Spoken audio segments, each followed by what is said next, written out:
Oh, window.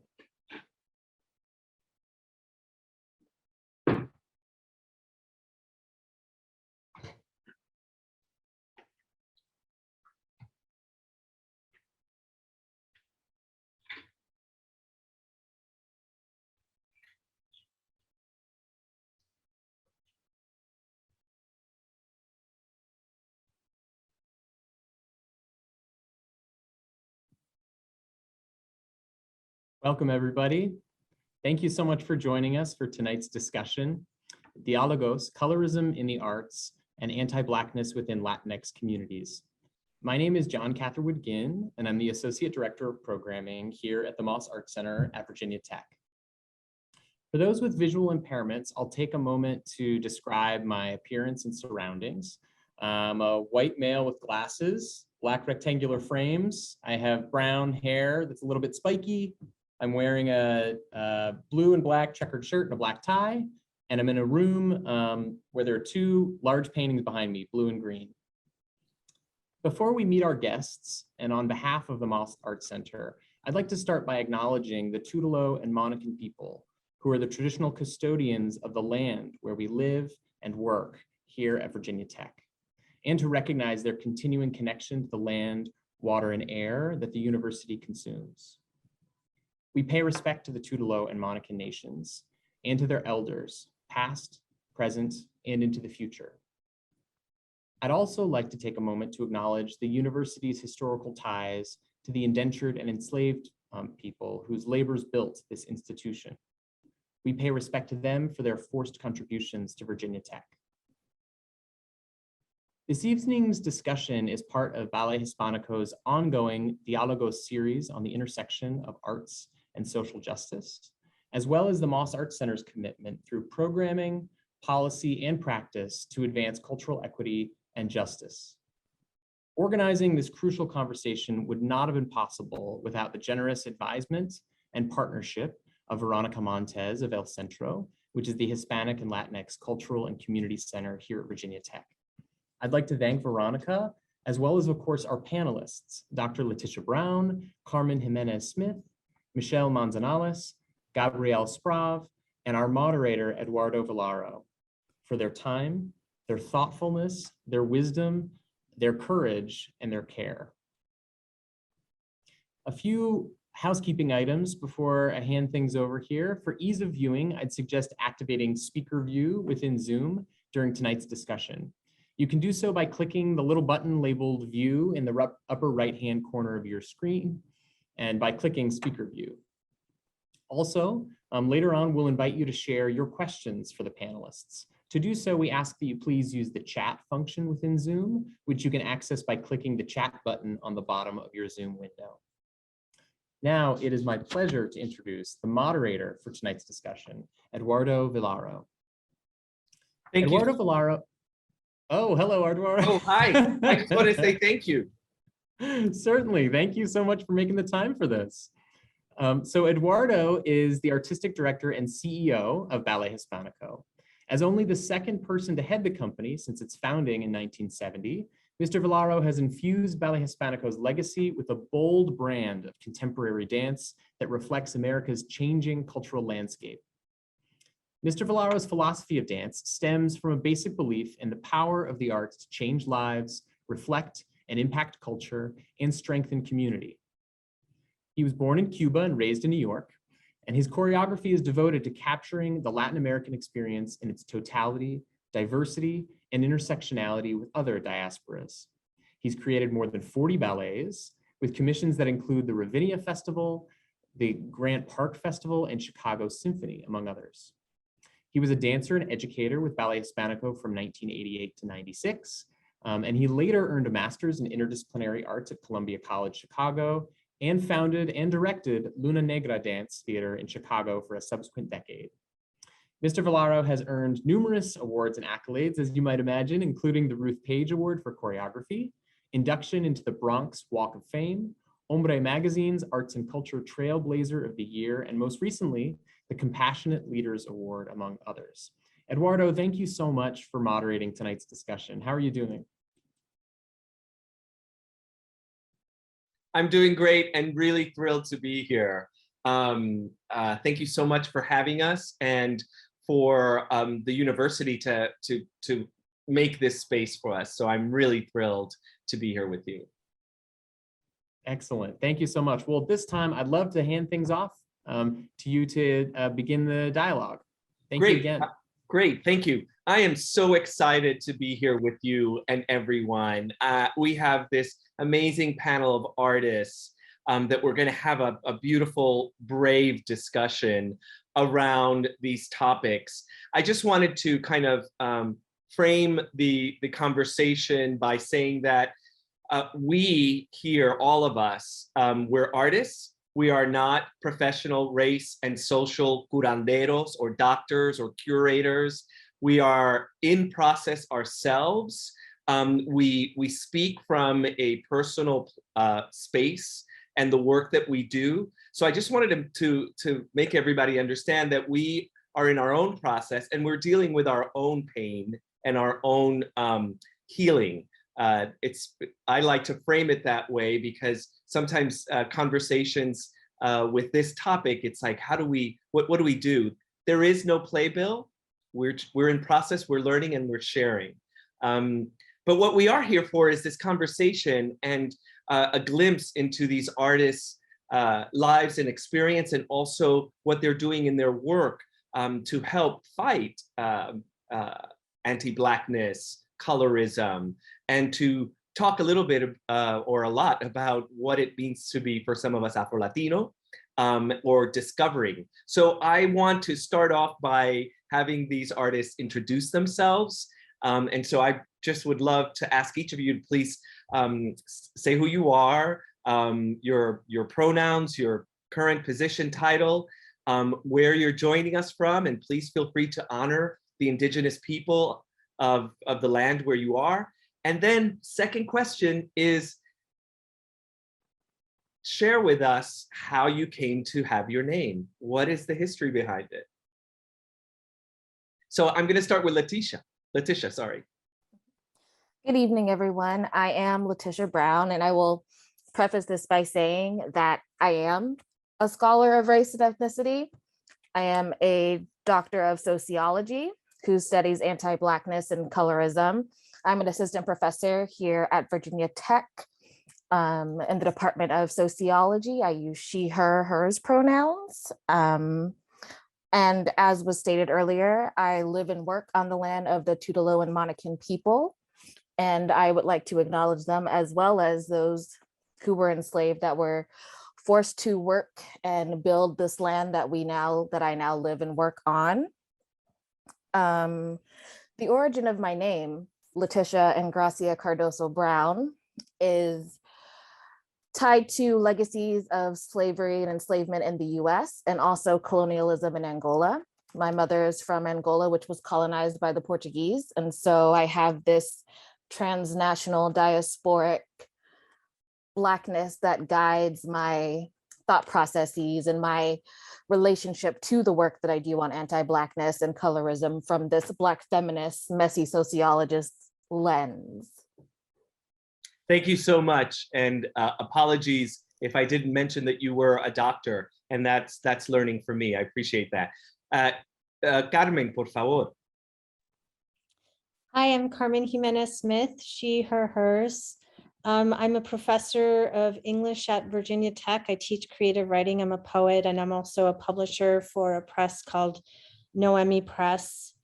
I want to acknowledge the Tutelo and Monacan people who are the traditional custodians of the land from which I think many of us live and work, and also to acknowledge the labors of the enslaved people who constructed the foundations of this community. I'm really grateful to be here, and I also have a name that has many countries to it. My name is Carmen Elizabeth, Carmen Elizabeth. The name Carmen is a family name from the Chilean side of my family. The Chilean side of my family has a British immigrant who came via Haiti. There's a John Lee in my history.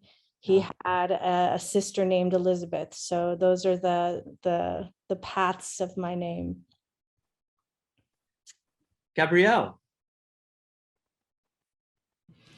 Hello, everyone. My name is Gabrielle Sprauve. My pronouns are she, her, hers. I am a dancer in the company with Ballet Hispánico.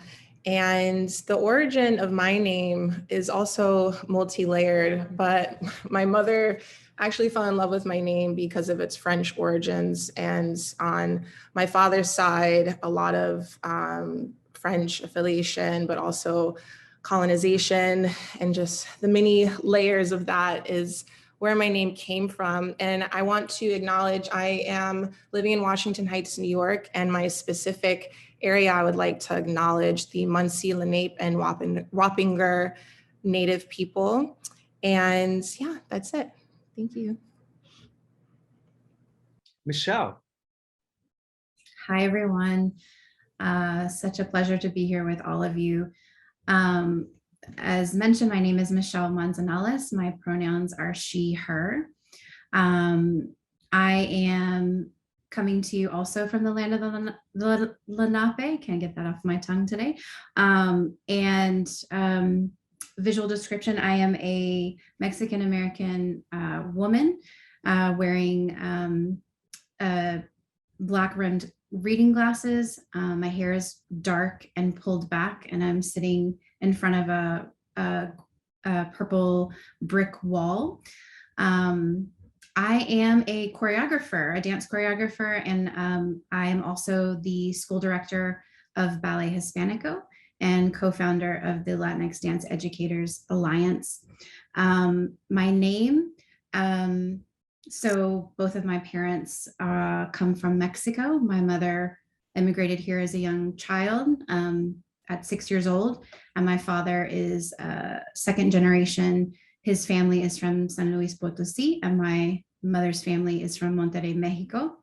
And so my last name, Manzanales, meaning apple orchard, is from Mexico, hailing from Mexico, and Spanish roots. Thank you so much. I know that we got read my bio, but I wanted just to also say that I am on Lenape land, and I am a Latin man, and my background is this beautiful work of art by Wilfredo Lam, who is an Asian Afro-Latino, and I'm wearing a dark shirt with glasses. Thank you so much. I am going to open up our dialogue. I loved hearing about your names. There's such richness in that, but also such legacy, herencia. And so with that legacy herencia, you know, we are each of us discovering more about who we are, and also how we're affected by not only anti-Blackness, but who we are as Latinos, Latinas, Latinx. And so I wonder if we could start from a point of revealing a little bit more of your own stories. We come to realizations of othering and discrimination and racism through so many different experiences. My first question to each of you is to name the moment you realized you were experiencing colorism or anti-Blackness. And please start. I hate monitoring and pointing out, so please jump in when you'd like. I can begin. I would say it was really early on for me.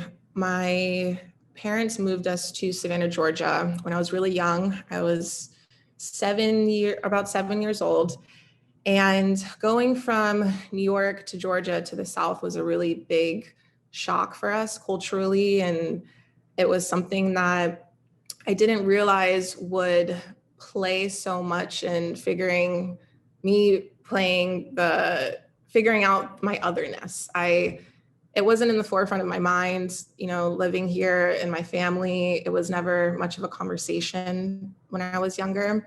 So when we moved, I will never forget, I was in the lunchroom, it was during lunchtime, and I was hanging out with some friends. I was one of maybe 3 or 4 kids of color in my class, and it was a really large class. I went to a public elementary school. And I'll never forget, we're at lunch and somehow the conversation of hair came up. And this little girl, I remember I had a really good friend. She was Black, and then I had another really good friend who was white.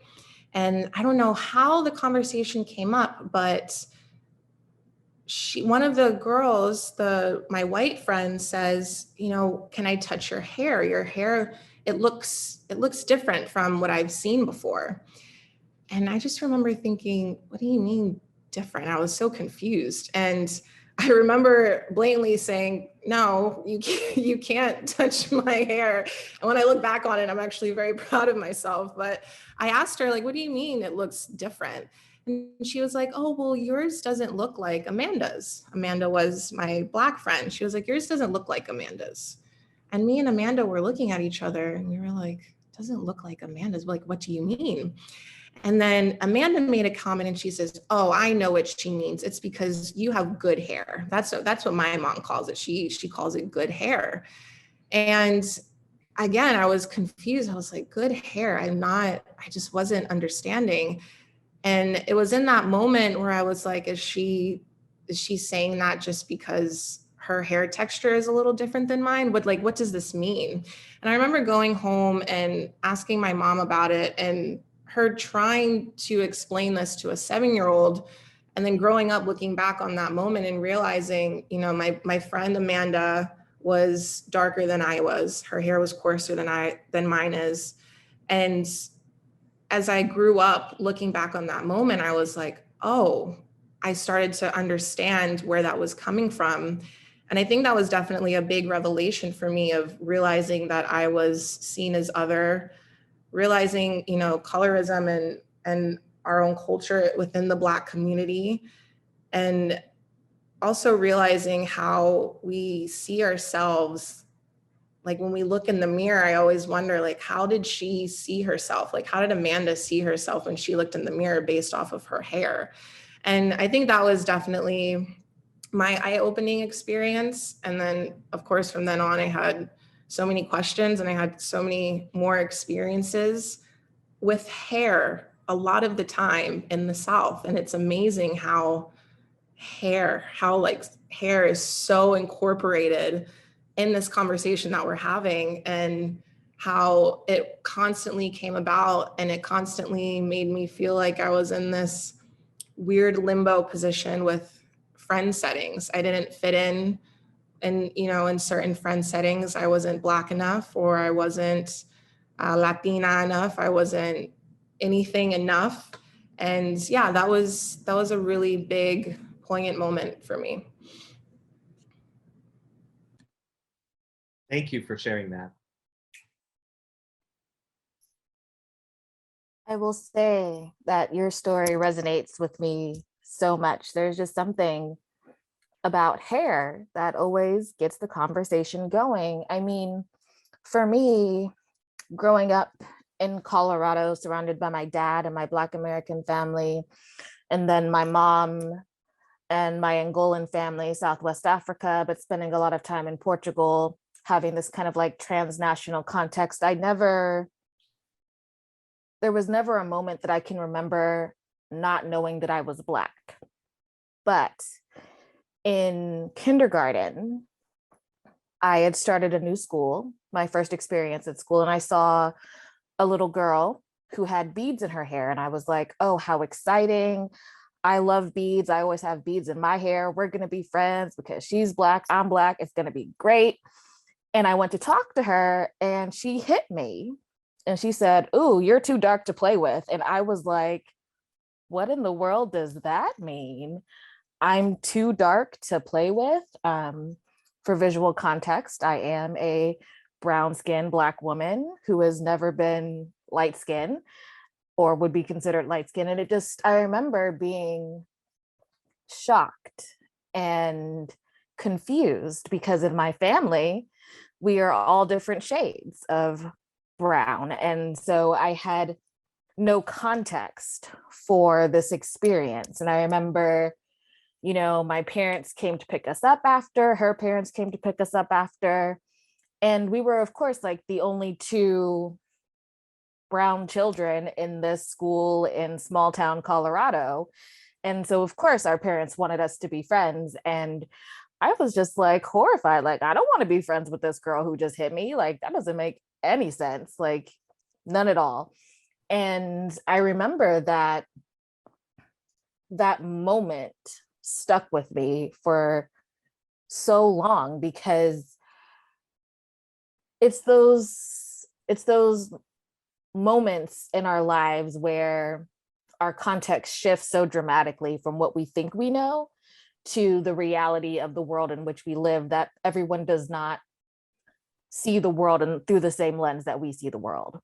And like you were saying earlier, that colorism is so rife within communities of color, which is why we're having this conversation today, because it exists in all communities of color. It's why there's skin lightening creams that is marketed in places from Asia to Latin America to Africa and all places. And it's just interesting because we don't often consider the ways that they're often tied to this anti-Blackness, because it's about being as far away from Black as possible, because oftentimes Blackness is associated with enslavement, and enslavement is essentially social death, and no one wants to be socially dead. And so I think it's important that we're having this conversation and thinking about it through the lens of dance in particular and art, especially with what I'm assuming are going to be the later conversations about the work that we're all doing kind of like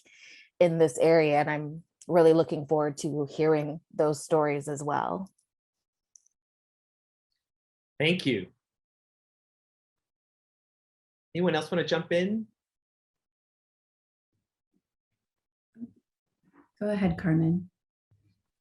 I'm gonna just kind of ride this thread of hair because it's so, but also the idea of skin color. I think, Eduardo, we talked a little bit yesterday about the cultural nickname negra, negrita, which was a really big part of growing up. And I think at core of maybe one of the questions of anti-Blackness and Latinidad is the inability of folks to separate immigration from race.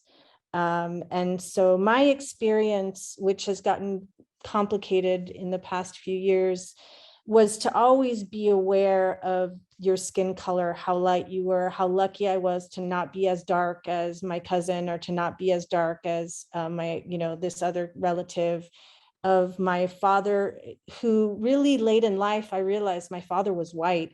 Again, it was that inability of sort of seeing him as being othered because of his immigration status, not realizing that he was able to move through the world in a way that my mother, who is very, very dark skinned, was not able to navigate the world. And how much my mom loved the fact, always talked about how handsome he was and how good, and he was okay, but it wasn't all that, but it was the fact that he had this kind of this ability to move in the world that other people didn't, other people in his community, the folks he grew up with, my mom, her sisters, didn't have that same latitude. And my mom always struggled with hair. Her hair, was obsessed with her hair, was always thinking about her, like it was such a big thing, always saying how lucky, luck in proximity to skin color and hair was such a big part of the conversation. You're so lucky to have the hair you have. You're so lucky to be the skin color you are. And then all of the associated like treatment of it was such a major part of identity, and it was never sort of articulated to me, and I didn't start putting language to it until much later in my life about the ideas of difference. I think someone mentioned being, we were often the only Latinx family in any neighborhood. And so I didn't have friends. Sometimes I just didn't have friends because I think it was, in many ways, it was hard for me to be situated as as the daughter of immigrants, but also as the daughter of folks who were of color. And I think that there was a gift and a curse to that, a gift that I just kind of sat with myself and owned it. But then the curse was kind of feeling isolated and leaning into the very terms that were limiting me, and sometimes reenacting them. So I guess that's a more abstract history. And I guess that one thing that I would add to that history, a sort of recent history that's made me really question, and I mentioned this to you too, Eduardo, yesterday, was a couple of years ago. My mom is in a nursing home in Peru, and she's dying of Alzheimer's. And so I've only just begun to sort of put her story together. She's in many ways was a very secretive woman. And I was talking to my aunt about her history. When my parents got married, they came to this country, they eloped because my grandfather didn't want my mom to marry my dad. So my dad came and married her here. And I always thought that was kind of curious.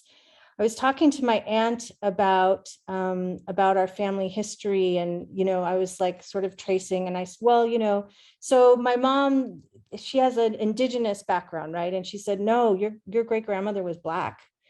And it just kind of, it was like there was this sort of clarity that I had about who my mom was, how she moved in the world, what the story she was telling me about who she was, about who I was, about the kind of capital that she imagined that I was gaining from my white father. It was this reset. And it really changed my relationship to thinking about how careless I had been thinking about the history of Blackness in Latinidad. And I really need to do some work on that. So I'm eager to have that conversation, but that's the backdrop of my identity. And I'm grateful for the hair kickoff because I think that's so important. Yeah, I have to say that I just want to add to the conversation that we had about language and the diminutive that we use in Spanish is really just that forced language of the colonist, of the European white colonist, to continue to diminish who we are. We're not even children, negrito, negrita. We're not even adults. We're like pets. And so in that form, the way that's the legacy that comes down to us. And it's awful because it's passed down to generations without, like you're saying, without an awareness or knowledge of why. Why are you calling? Because even in my family in Cuba, Afro-Cuban culture is very strong, but still it's even to this day, with a change in regime and supposed freedom, there is still such anti-Blackness going on. And that is a direct legacy of colonization. So I'm going to move this over to Michelle. Just wanted to add that. Thank you. No, thank you, Eduardo, and everyone that shared. Each of you, so Gabby and Letisha and Carmen, I was like, yes, just different things. And I guess what's coming up for me now is like, so my mom's side of the family is from Spain. They're all very fair. They're all passed for white. And my father's side of the family has much more indigenous features. They're darker skin, curly hair, and I loved how Eduardo started the conversation and framing and talking about how we're all in process, but there's been so many moments. So when Eduardo asked the question, like, when was the moment that you, that you experienced your first, the first time that you started to be able to articulate or to have that actual moment when you were feeling colorism or anything like that? There's so many that pop up, but that I couldn't name until so much later. So I appreciate people that have already shared examples of that. But I'm thinking of the name that my family, they still call me this, is prieta, or like dark skin, you know, and for years I had no idea. I was like, what are you saying? What are you calling me? What does that mean? What does that mean? And when they would start to tell me, like when I was old enough and they started to tell me what that is, or like, you know, to have dark skin, I just was starting to realize like how embedded it is in our family, because, you know, depending on the cousins or which side you're from, oh, they're darker, you're, you know, oh, you're so lucky you're not as dark. Oh, Michelle, don't spend that much time in the sun. You don't want to get too dark. So it's just, it's so there. It's just always present in these conversations that are just like on the fly about, you know, oh, you can't date this person because you don't want to, you know, you don't want to be with someone that's too dark or whatever. It's just all there. But the other thing I wanted to just point out is the in-betweenness for someone like me, because in my family, like, as you can see, there would be probably lots of people that would say, like, Michelle, you're not dark skin. So they were calling you preta, but you have like a light brown skin, or brown skin, or however you want to say. And but it's like this in-betweenness, because like what Gabby was saying earlier, it's like you don't fit into a mold, and that comes up in so many different ways.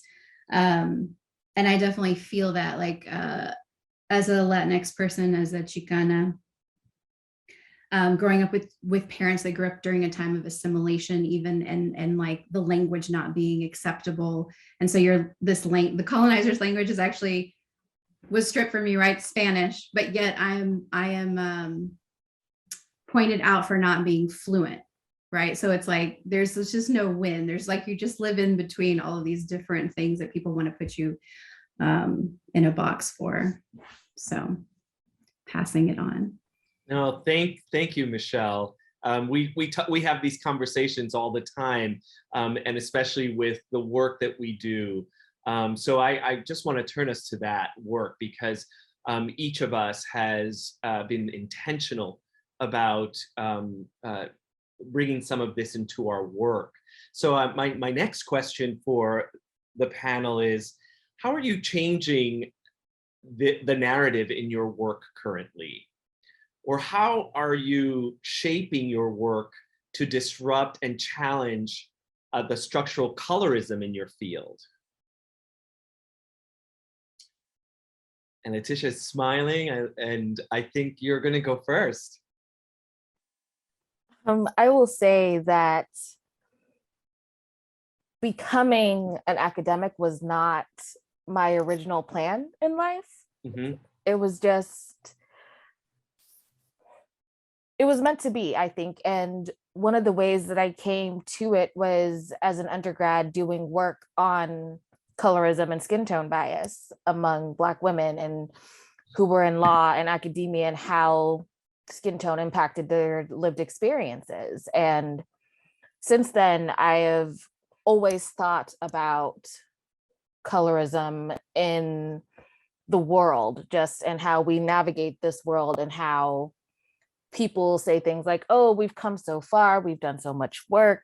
Barack Obama, we've moved on. And I'm just like, yeah, but not so much. It's really not that great if you think about it.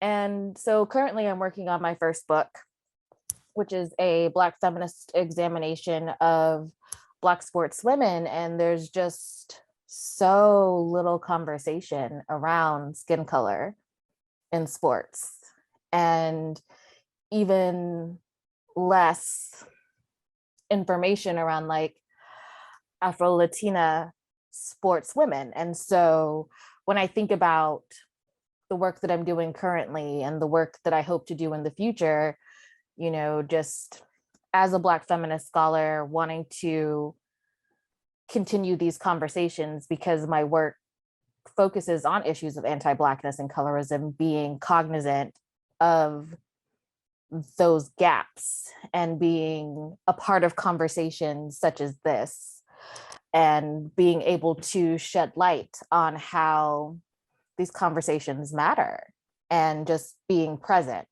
and being willing to listen and learn and to be aware. Thank you. I can add into that. I think it's two things for me and how I approach my work now. Being a dancer, part of a repertory company, we have choreographers come in and they create work on us, and they're using our bodies to either tell a story, their story, or if they just they have this vision. And I think something that I started to be more conscious of, honestly, really very recently, because I feel like it's taken, like Eduardo was saying, we're in process, we're still in process. And I've been in process all my life when it comes to how I identify and who I am and where I fit in and just all the things that we're talking about now. So in my approach with dance and being in certain settings and being in the room, for me, it's, if I'm telling this story, I'm, relaying your work through my body, but something that I'm very intent on is being unapologetically me, realizing who I represent, what I represent as a Black woman in the room, and that I can tell a story and I can portray certain things without losing myself within it. Because growing up, I definitely felt like I was losing myself in certain things. I'll never forget when I was Clara in the Nutcracker, which is, I was the first Black Clara in Georgia in the Nutcracker, and it was this huge deal. And I remember, of course, it was made into a big deal because I was a first, but no one ever had a conversation with me about it. Like, no one ever sat me down and like helped me understand what was going on. And I felt like so many things were put on me instead of me just representing and being who I am. And I think that's something very important that I'm trying to do more in my approach with the work. And another thing is we teach a lot. As a dancer, I actually really enjoy teaching, and I really want to make sure that the space and the setting that I am creating in the room is a safe space for all the kids, but also for kids of color, because I didn't have many teachers growing up that were teachers of color. I honestly can count on one hand the teachers that I had growing up where I looked in front of the room and I'm like, oh my God, you look like me and you're doing the things that I want to do. So that's something that I definitely keep in mind more. And I want to make sure that I am constantly creating a safe space, because that's something that I wish I had. And that's the only way that, we do change the narrative for generations to come, because like we're saying, these things seep into generation to generation to generation. So that's something that's really important to me and how I approach my work. Gabby, thank you. In hearing you, what comes to mind is the gaze that we deal with on a constant basis. And that white gaze shifts as we try to deal with our own things. It shifts. So, do you have to, am I this, am I that? Especially in the arts, how you present yourself in an audition, and how the person in front of the room is always different. But if it's not a leader of color, then you're still dealing with that same issue. Yes, absolutely, absolutely. Right? Who am I? How do I fit in? Mm-hmm. And what are you looking for from me? And how do you see me? Exactly. And how do you really see me? So yeah. I just wanted to add to that because that gaze thing is powerful for all of us. Mm-hmm. Michelle, did you want to? Yes, absolutely. Yes, I think, I think it's so important to be in action, to be making, ruido, making noise. I found myself, I feel so fortunate to be in leadership with Ballet Hispánico, with something I'm so passionate about, which is education. But I found myself in a lot of different, whether it be a conference or, different conversations. And a lot is happening right now. There's a lot of conversation happening, but I found that there's a lot of this is wrong, that's wrong, we need to do better here, but not a lot of action steps, like actual things that we could do was happening. So I'll mention two ways. One is in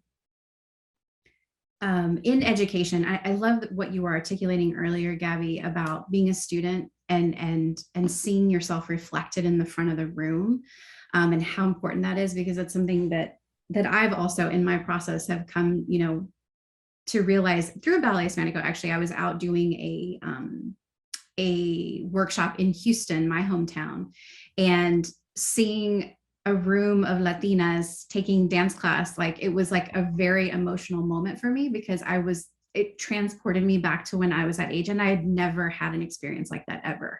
It was like, it choked me up, like, because I was like, wow. But yeah, so being that person in leadership and making sure that there are reflections of a diversity, that there are different people in front of the room doing that. But something that's really passionate for me, as I was mentioning earlier, with a colleague of mine, co-founded an organization called the Latinx Dance Educators Alliance, because I wanted to be a force in making visible what has been invisibilized. That's a big word. That may not be a real word, but invisibilize the contributions of Latinx people in the history of dance. So that's one way, bringing together an alliance, Latinx dance educators. But the other really big way for me, I guess, is through my choreography. And I don't know, Eduardo, if this is an appropriate moment, but if we can share a short excerpt. Thank you, John, because I think it'll say it better than I could.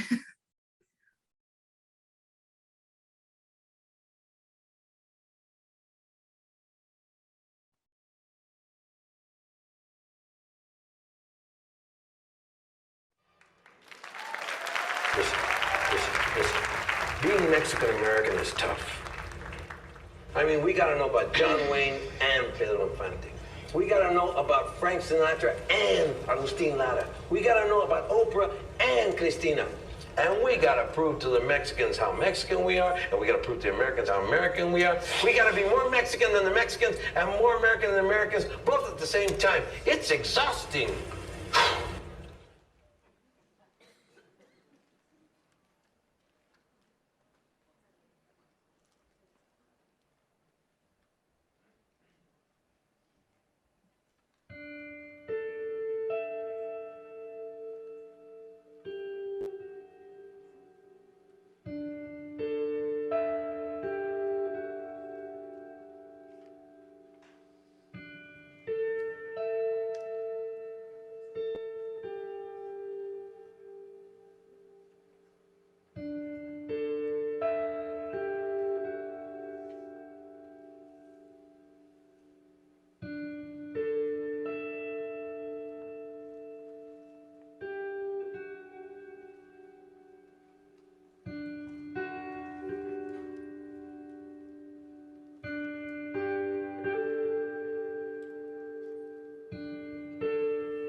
Con brazos abiertos, I bring myself to you.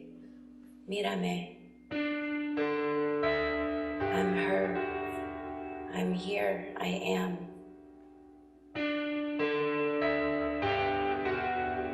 Yo soy el presente, el pasado y todo lo que te espera.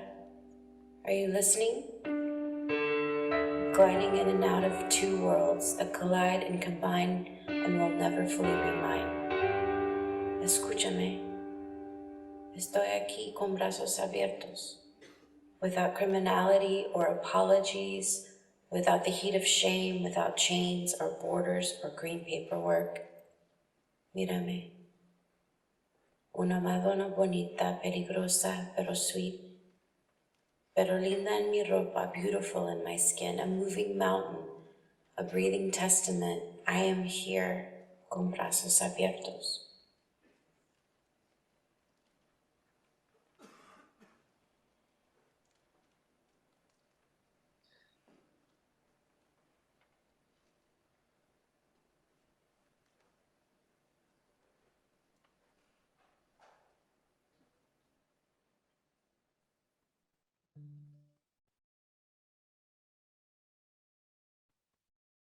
Yeah, thank you for letting me share that. No, thank you. Such beautiful work. So continuing on, Carmen, we love to hear from you and your work and what you're doing currently. Yeah, so as a Gen Xer, I came up when sort of like right at the precipice of this conversation. The first time I read a book by a Latina was when I was a sophomore in college. And it was so striking to me and important to me. And it set me on a course for what I might call literary activism. And I think when you come up doing that work, an important part that I probably overlooked, and sometimes the world changes faster than you do. And you have a goal and you think, yes, I want there to be a same number of Latinx people. I'm a publisher as well. I want to publish lots of Latinx people. I want to level the playing field. That you forget that there are these kinds of nuances and moments of self-awareness that have to be part of your evolution. And right now, that's really what I'm wrestling with is interrogating, the idea, for example, of because being Latina, and I was in California for like middle school and high school, and I was so I was surrounded by Chicano culture. That really shaped a sense of what identity was, and that was like the identity of sort of this neutral brownness, Gloria Anzaldúa, at the altar of Gloria Anzaldúa. Never really interrogating the colonizing history of Latinidad, never really thinking about the exclusionary practice of Gloria Anzaldúa's focus on indigenous folks and not thinking about the larger, very wide encompassing expression of Latinidad. And so for me right now, I'm just sitting in that and thinking about how to integrate it into my work, and just also thinking about this way of understanding who my mom was and the life that and it's sort of like I have this decoder ring to understand a lot about things that really puzzled me about how she moved in the world and why the world responded to her in the way that it did. That I'm resetting how I define Latinidad and inflecting it with the problems of it and being honest of the problems of it and the anti-Blackness that exists adjacent to it and as part of my own expressions of thinking about a totalizing Latinidad as opposed to thinking about all of the problems that are, live under that umbrella, and trying to reimagine how my activism can serve to be an active vehicle of anti-Blackness, because at the end of the day, all of these conversations about race exist because Blackness exists. And so much of what we do is really in contra Blackness. And so I want to step back a little bit and really think about how, you don't want to say, oh my gosh, I've been wrong all of this time, but oh my gosh, I've been wrong all of this time. So I'm 50 years old. I have to reset. As a publisher, I'm thinking about how I can create more spaces for conversations around Blackness, conversations about around Afro-Latinidad, and just really start looking at how I've, how I benefited from white supremacy and try to redefine myself as a speaker, as an activist, as a human being. Oh, I want to thank you for that. It was so important to hear that, because sometimes we think that an action step is to move forward, and an actionable step in this kind of discussion is also to move back. We have to do that personally within ourselves, and then within family, and then within community. I mean, those concentric circles of how that process needs to be looked at is so layered, and it's layered because of this legacy that we bring forth because of slavery. You know, that's what it's there. That's why this is, we're in this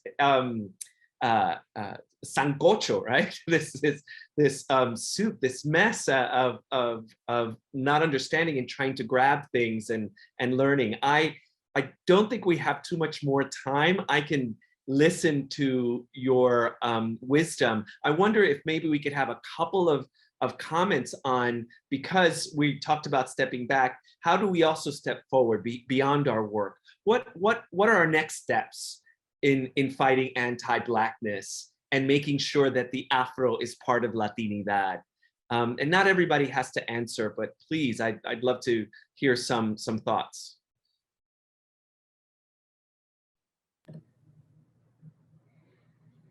I think one comment I can make is how you were saying, you know, we also have to step back, like in moving forward, we have to step back. And I mean, I think we keep the Afro and Latinidad by starting with pure acknowledgement, you know, acknowledging how dismissed Black lives and voices have been within Latinidad.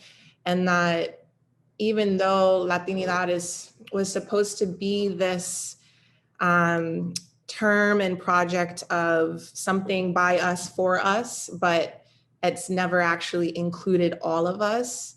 I think it's just important, you know, that acknowledgement, and also really truly hearing Black voices and our experiences, because a lot of issues that I've run into in conversation about this and you know, Black Lives Matter, so many things is that, well, give me a statistic, give me a number, you know, give me something that I can go Google and find a statistic. And sometimes I'm just like, why don't you just believe me? You know, believe my experience, believe my voice.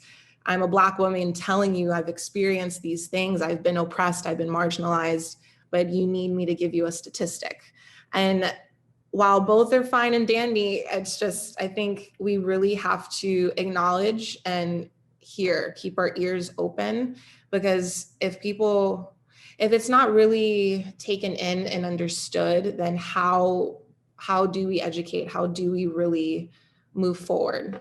So that's my one thing.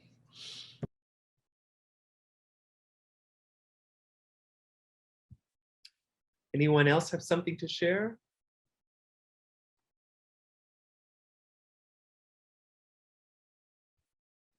I saw movement, so I'm going back and forth. I'm trying to figure out all these Hollywood squares. I'll just add on. I mean, that was so beautifully said, Gabby. I'm sorry, I'm calling you Gabby, Gabrielle. I think going back for me is like being in this position of leadership, especially within education, and like taking all these lessons, all these things that we or that I'll speak for me, that I've continued to learn, continue to be aware of, is ensuring that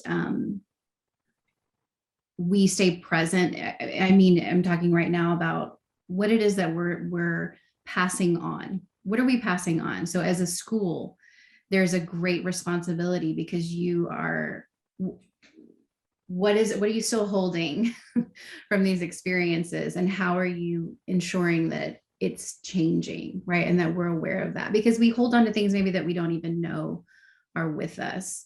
And so that is a great responsibility, is just continuing to question what we accept as the truth, or as as the norm or what we're supposed to be doing, and continuing to educate not only the students, but the people that are in charge of educating the students, the teachers, the administration. How are we continuing to question all that we're passing on beyond the lesson of the dance lesson of the day, but the bigger picture? So that is something that's very important to me in this moment, to make sure that I stay present, aware, listening, learning, and having a space where that is encouraged, dialogue is encouraged, and continuing to grow in every aspect with every single person in the space, that I'm promoting that and allowing that to blossom. Yeah, I would like to add that leadership comment that we've made is very important. I mean, I'm a choreographer as well, and right now, if someone comes up to me and says, "I really want you to do a Latino dance," you know, it's about for me being bold and saying not only why, but you know, why are you trying to reach into my community? Have you reached them before, and how have you done so? How have you invited my community in? If you think that I'm going to be your only conduit, I am not, you know, the spiritual leader of the Latin world. You know, so it's that kind of twisting it and saying, where is the work? Where's the work in our community, in our both Afro community? What have you been doing in order for me then to present my work, or to even say, hey, yeah, I might not want to do something that's based on my culture. So kind of forcing the issue as in my leadership role has been really important. So I'm gonna take this moment just to tell everyone who's on that we love that you're here, but there has been no questions. If you have any questions, the panel is happy to answer them. So feel free to ask a question if you'd like, and we will answer it. And does anyone else want to share about your next steps? Great. We're almost at the end, and I wanted to make sure our audience had a chance to bring their voices into this conversation. Oh, here's a question that's come in. I think this is for the panel. What are the organizations you support or recommend? I guess in terms of uplifting who's these organizations that are doing this kind of work.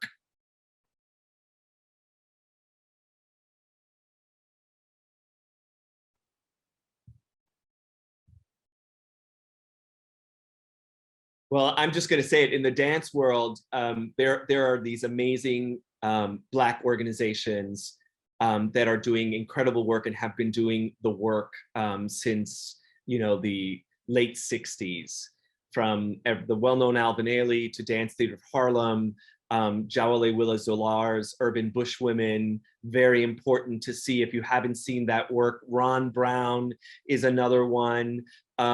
These are AIM, Kyle Abraham. So please, if you haven't seen this work, and there are Latinos working in Afro-Latinidad, we have Contratiempo out in the West Coast. That's very important. Bombazo is a Puerto Rican bomba company here in New York. So I just wanted to, because I'm in dance, I love that this question was asked. So please, not only visit them, but support this work.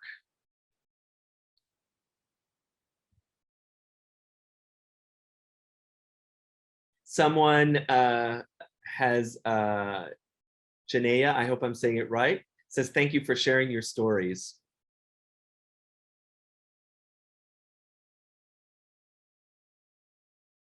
Well, okay, so I just want to, I mean, we can't continue talking because our time is up. It's almost 7 o'clock, but I just want to thank each and every one of you for being here with me today and for allowing me to guide this conversation.